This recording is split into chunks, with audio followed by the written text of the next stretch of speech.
what's that rule about, like, you can't have your heart can't be split in two, essentially? Exactly. You can't have two masters.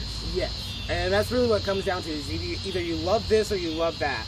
And it's like, but why is that? Why is that? Use your phone. Yeah. Why? You'll have to do the thing. Why is it that you can't have two masters? Oh, I needed Evernote. Oh. Is it what? No. What are you? I don't know. I don't know how your phone works. Okay. It's on the main page. Okay, boom. Evernote. Dope. Yeah. But like, why can't you have What? that? Hold on. This week on the Bear Thing Show, Hey. I'm going to do a questionnaire for James. Yes. And we're going to determine how racist he is. What? All right. That was a question. That's a questionnaire? Yep. Okay. Go on. So what are you talking about? Love? Okay, yeah. That threw me off. Yeah. So it's a surprise. He doesn't know. Love. Okay, so you can't have two masters, but it doesn't make sense to me, because how come you can't love your art and love another person? Like, and I know that some people are gonna be like, but you can. And it's like, it's been shown throughout history that people who love or are passionate, I should even say, about their craft are generally terrible spouses. Like, right. Absolutely the worst type of spouse. It's because I would say that it's because time is what is used as the measurement. So how much time you put into one thing versus the other. Right. And to be good at a craft, it takes 10,000 hours. Yeah. And then you're an expert in the craft. And then once you're that expert, though, you're then producing, right? And so that means you're putting more than 10,000 hours into it. So, and then you have to think about how many hours a week you're actually putting into the thing. Yeah, but like, and then how many hours a week are you putting into your family? There were some artists, though, very, very few, but there were some that they put a ton of time into their craft, and yet their family considered them a loving, caring person. Where like some of the others, they put a ton of time into their craft, and then were just tyrants at home. Like, absolutely the worst type of trash you could think of.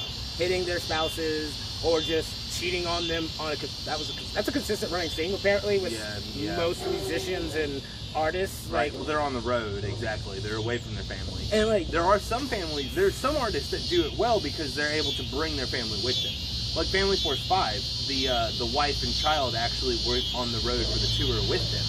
And they've had, I haven't checked in recently, but they changed. They changed, absolutely. I don't like their new style. But the thing is, it does seem like they had a successful relationship.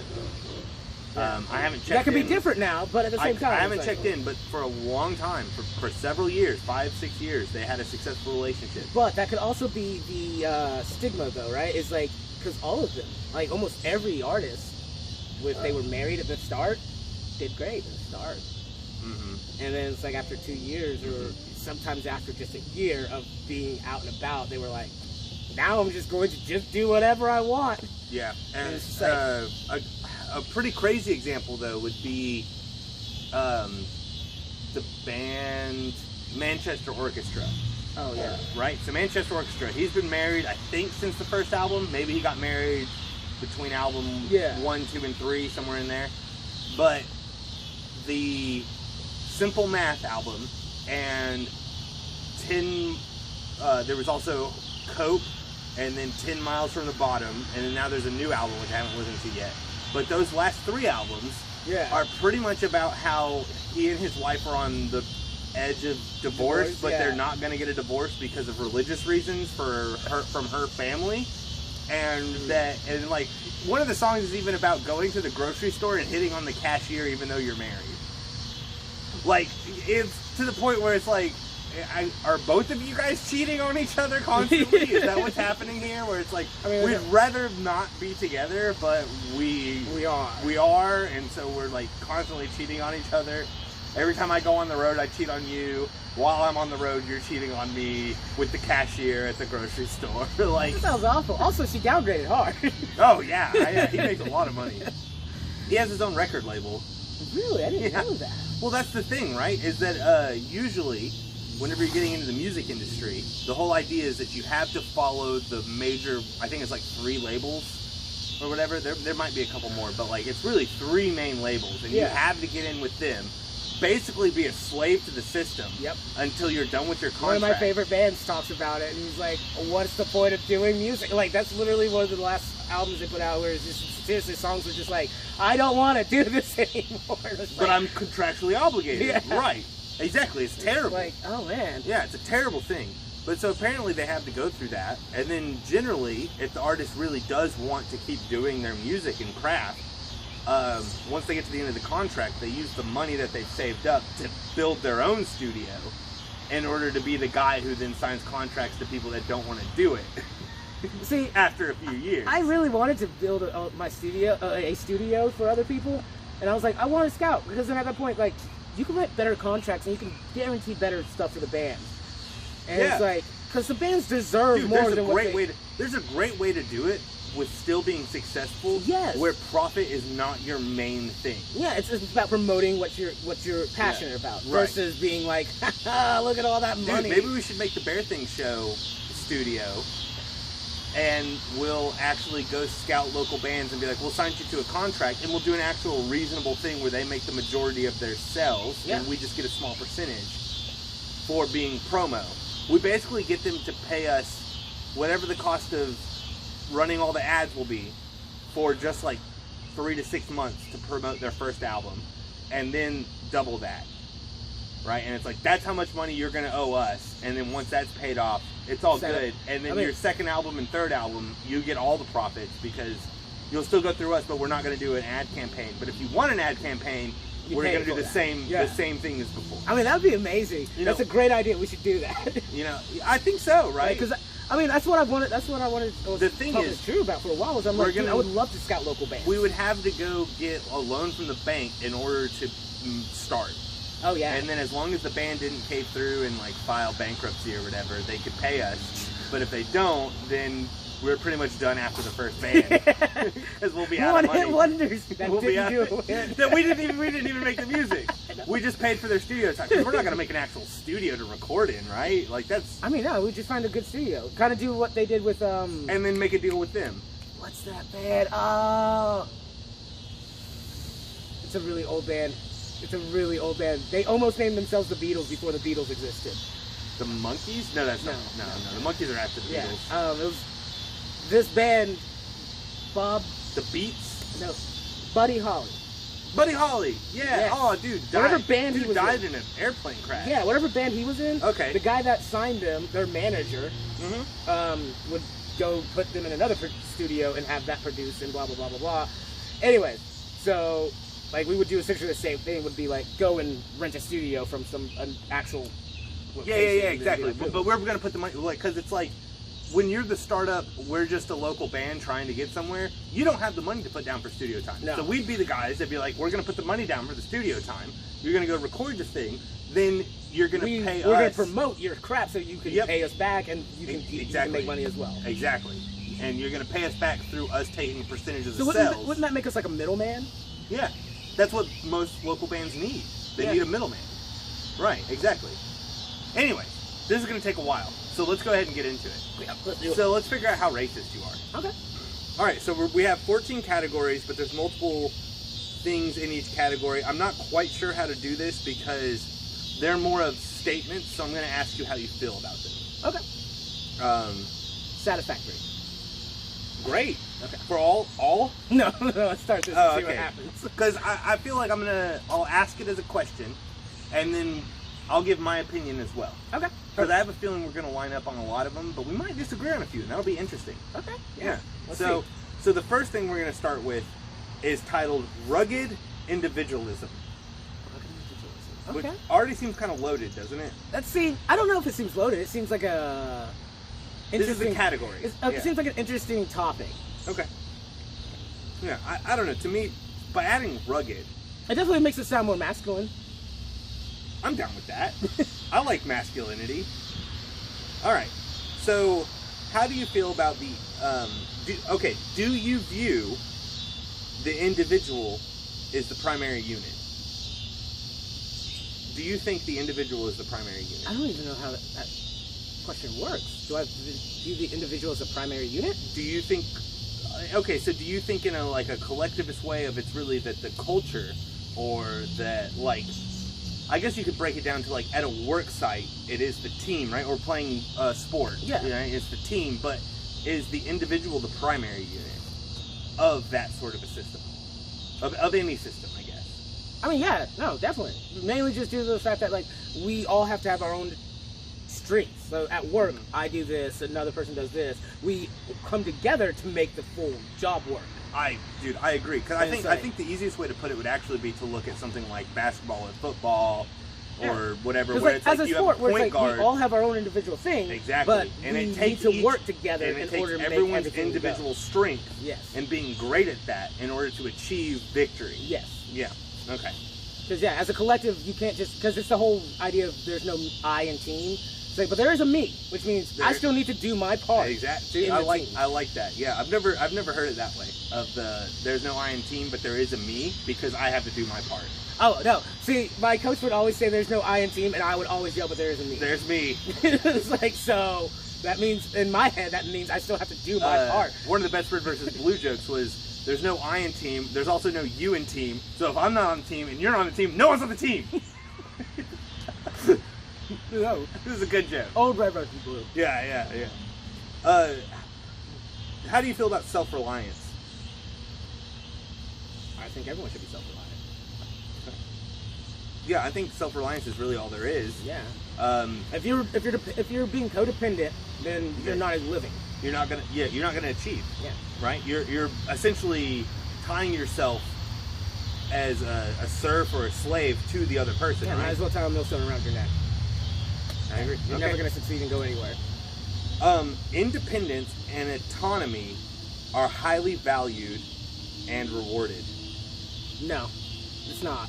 Really? No, like, to clarify, I believe they should be, but in the society and the world that we live in, it is not. And rewarded.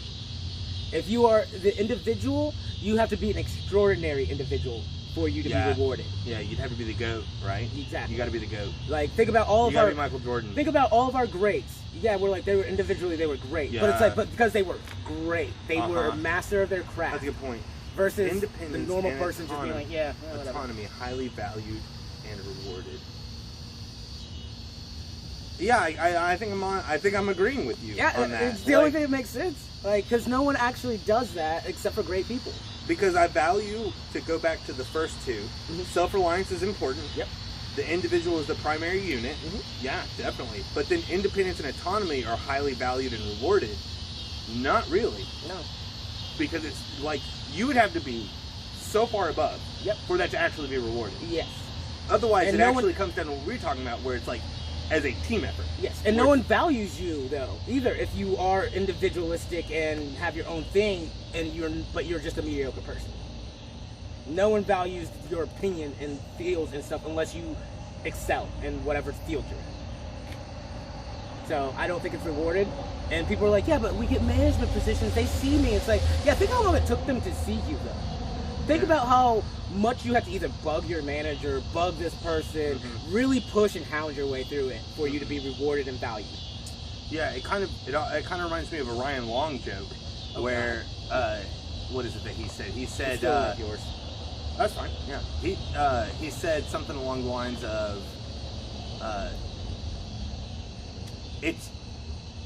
sometimes it's okay to actually care about other people's opinions, you know, because it's like, you're a dad with 3 sons and none of them ever talk to you. Oh, they're just haters. It's like, well, clearly you've done something wrong. Like, right. So they're just haters. They're just haters. My 3 sons that don't talk to me. They're just haters. They're just haters. But yeah, so exactly. I'm going to agree with you there that the independence and autonomy are actually not highly valued and rewarded. No. With the caveat, unless you were like so above and beyond the norm, I guess like Olympic level, then it is like, yes, you were highly valued and rewarded.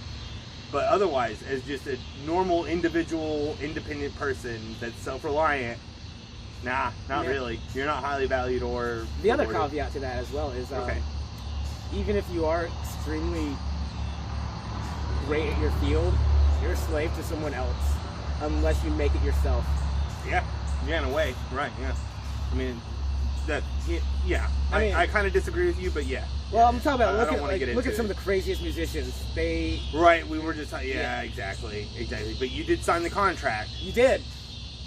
That's my caveat to your caveat. You did sign the contract. They did, and I get it. If you didn't read it, then you're an idiot, and if you read it and agreed to it, then no. I think every musician should, or anybody who's going to sign a contract in general should.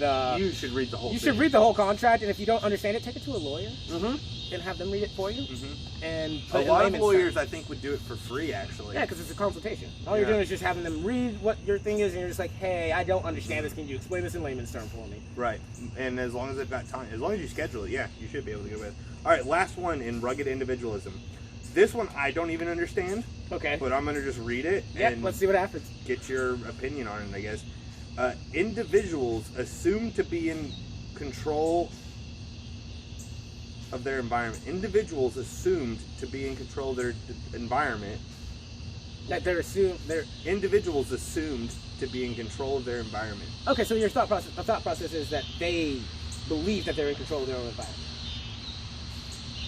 I guess the way to question is, are individuals assumed to be in control of their environment?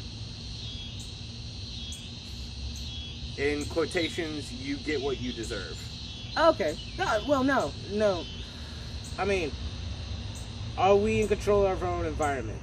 Because it's assumed that we're in control of our environment. So it's asking, do I believe that we actually are in control of our environment? So no. Really? No. We're not in control of our environment. Not individually, no. And well, again, just like everything else, everything in this category, it takes collective to determine. No, this is rugged individualism. I know, but it's not individualism. The whole thing has been, hey, teamwork. Teamwork makes the dream work. Well, here's the thing. I would slightly disagree. Because I am in control of my own environment by my own choices. Okay. And I think in a micro scale you are. Yes. I exactly. I'm speaking micro scale. I'm speaking like my house is the way it is because of my choices for my house to be the way it is. Yes. But there was people that built it. Yeah. And there's a property manager that manages it.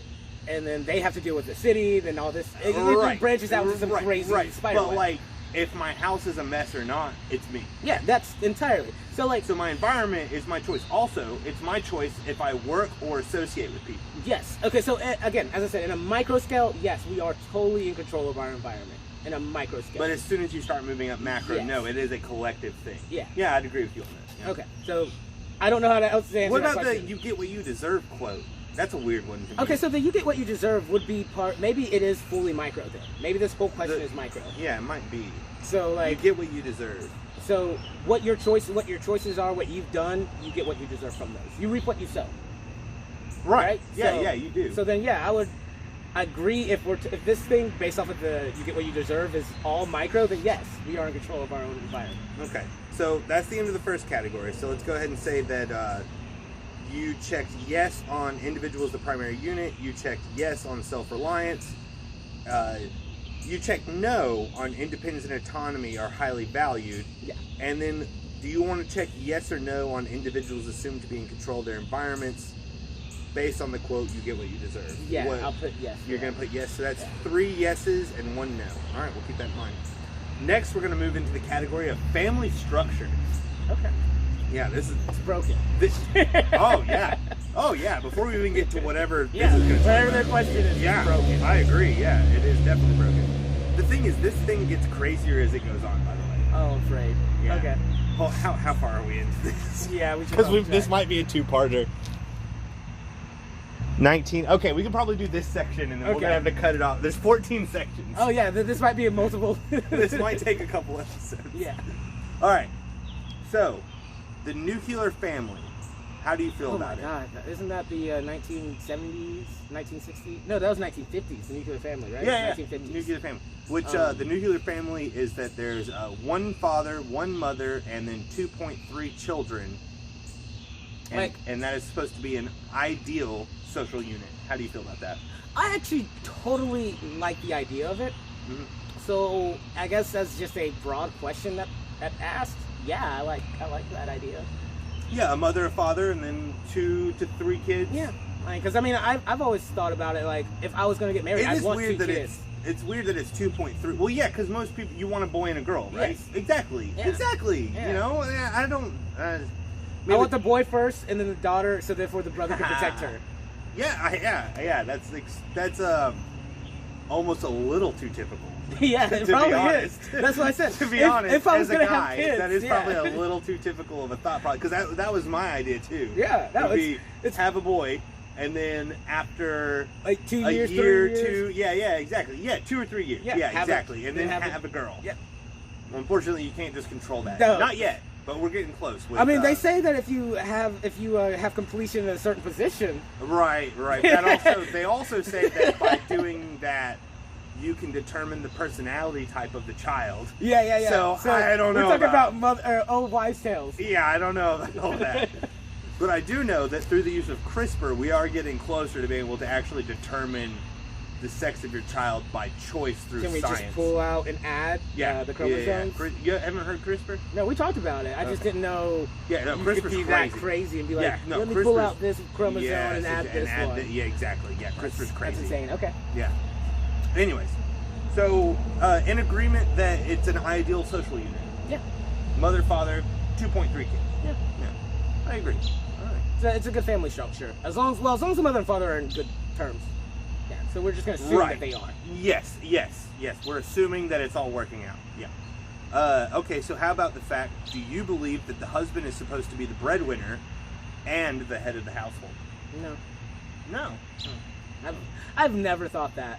Okay. And it's mainly just due to the fact that my dad, when he talked to my mom, like, at least in front of me, I don't know how they did it behind closed doors, but at least in front of me, it was a mutual team decision. Well, yeah, it should always be that way. Sometimes one of them would overrule the other one and be like, no. Mm-hmm. But it was either one. So it still was in front of me, a mutual thing where I saw, sometimes he was like, no, we're doing this. And sometimes she'd be like, no, we're doing this.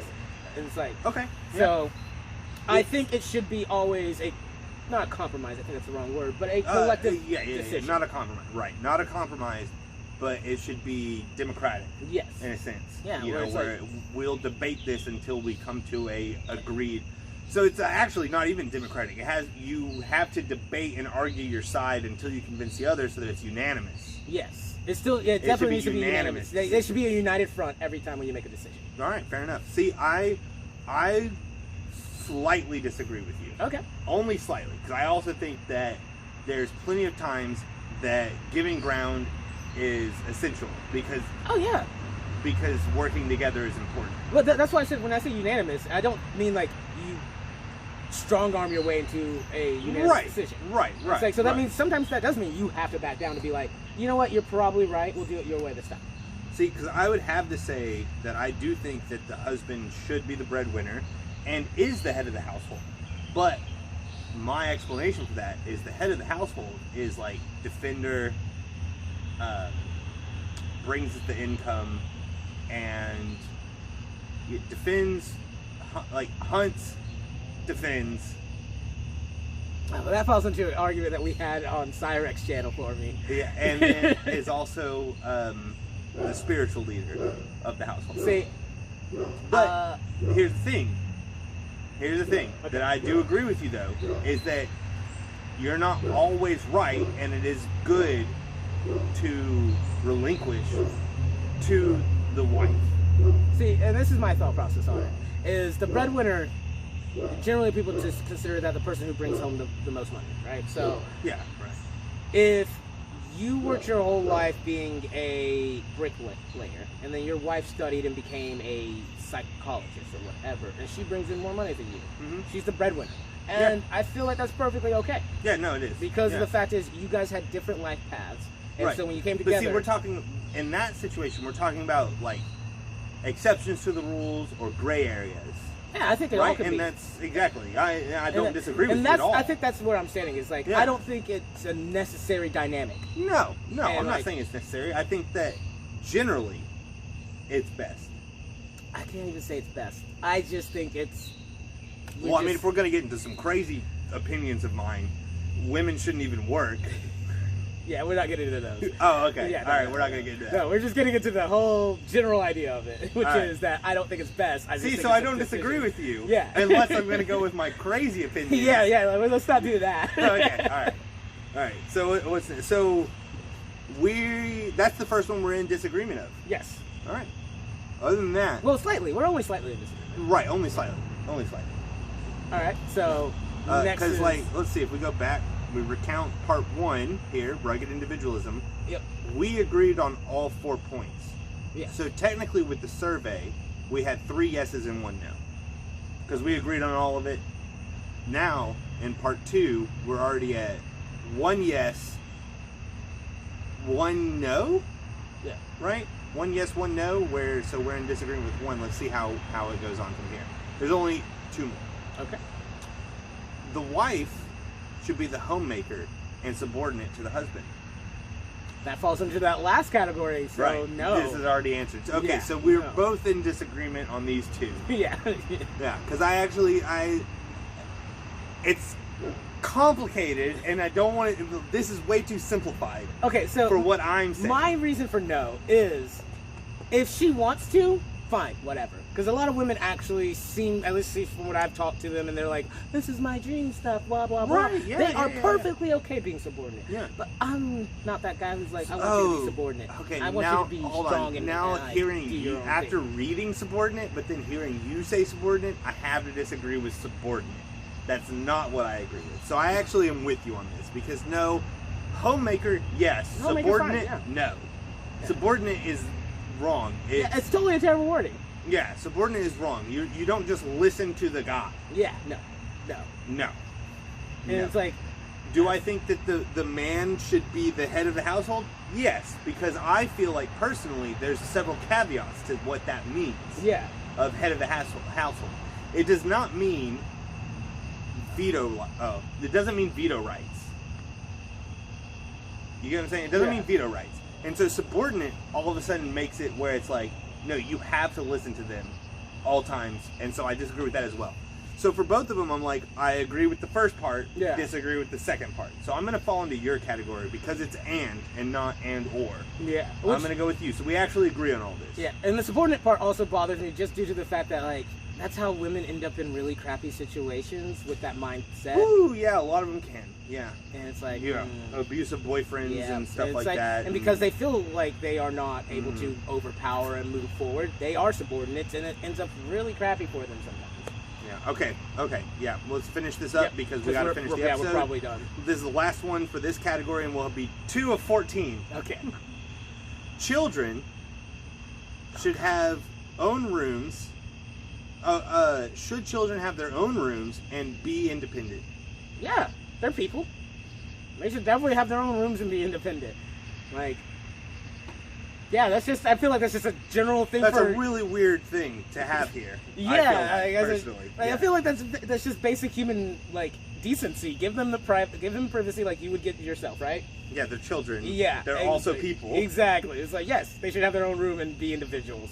Granted, I would say if children parent, I am the authority. Oh, yeah. Because I've been here longer and I know what the crap's going on, and you're completely new to this, so you need my help to rein you in. Yes and no. I don't agree with you. Yeah. Maybe I'm wording it wrong. Yeah, I was going to say, I don't agree with your wording, because this is something I talked to Zach about with the whole respect thy elders and that nonsense. Yeah. And they're like, I know more. It's like, just because you've been alive, just because... No. The best way he worded it, I loved it, was he's like, just because you survived longer. Right. And it's like... Right. No. Okay. But I get what you're saying. By what I'm saying, what I mean is that as an adult, a child is inferior. Yeah. What? Is that wrong? Yeah. A child is lacking knowledge, I think would be the best way to say it. Right. They're inferior because they're lacking knowledge. But as soon as they get to like 16, 17, 18, then it's like, okay, we can start having an actual, like, we're on the same page here. Because that was the thing, it's like, my dad, he never once treated me like a child in the sense of, like, not talking to me. So anytime he talked to me, he would explain something. Like, right, even if like, he was like, I need you to go do this, and I'd be like, I don't understand why I'm doing this. Sometimes he'd be like, just go do it. And then I'd go do it, and then he'd be like, all right, so I had you do it because blah, blah, blah, blah, blah. I feel like maybe my wording is just not conveying it well. Like, maybe I'm really bad at speaking about this. All I'm saying is a parent is a parent, and a child is subordinate. Yes, a child is subordinate. Is subordinate to the parent until they reach an age where they're mentally, because I would say mentally fit. Works. Mentally fit, yeah, that's good. Because I'm just saying, like, me now versus me 10 years ago, boy, would I have some talkings. Boy, would I have a lot to say to that guy. So, even then, I'm like, yeah, you're still pretty much a kid. Yep. But at least you could talk to think, yeah. Sometimes they're a little strong-headed. On the level. Sometimes they're a little strong-headed, and you're like, you're going to have to just learn. My dad's 50-something. Yeah. And so he's got a 20-something year gap on me. And is your dad the same age as my dad? Is my dad older? I think your dad's older. I'm not sure. I don't know. I'm not sure. But so the thing is, though, we're at this point now where we can actually talk about anything and have disagreements, and then I can sway him and he can sway me. Yeah. Although I do think that he's very similar to me in personality type, so I doubt that I sway him because he doesn't sway me. So it's literally you guys are just listening to what the other one's saying and be like, okay, like, fine. Yeah, you can think that. Yeah. That's awesome. I have no more disagreements with you because if that's what you think that, and I have no problem with it, but I'm totally not going to think that. And I think we both do that back and forth. Which he's got to come on the show again. People were really upset. It's one of our most biggest complaints so far. That we didn't have his last episode? Yes. That there was only the one episode that got cut off because of the way the whole thing whatever all that noise was. Yeah, and so because that got cut off, that is the biggest complaint is like, why haven't we seen the last part of this? I actually think I have that on my phone, don't I? It's not. We're not uploading it. Okay. We're not uploading it. It was terrible. It probably was. Because it was the angle was where it does. And yeah. But yeah, so he's got to come back on, and we're going to talk more religious stuff with him. So you're telling me I can delete that? Yes. Awesome. Because I've been leaving it on my phone and just being like, I don't remember what we decided with this. You can delete all of it. But we're going to have him back on to talk about more religious stuff, seeing as he's a pastor, and then we're both, like, agnostic-ish, you know, and I'm definitely less agnostic than you are, but I would say that it'd be easier to put me in agnostic than it would be to put me in any religion. Yeah, and that's one thing I've ran into where people are like, what do you believe? And it's like, what's your religious stance? I'm like, I don't have one. Yeah, it'd be easier to put me in agnostic. I definitely lean in certain directions of different denominations, I guess. Probably. But it would be way easier if someone's like, are you a Christian? It's like, I mean, I'm agnostic. I wanted to just start telling people I'm pagan agnostic. Pagan? Alright, well, we gotta go. We gotta go. Alright. It's been great, guys. We will see you next week. Yes, next week to finish this up on figuring out if James is Which racist. means we should probably start way at the start of the episode. Yeah, start. Yeah.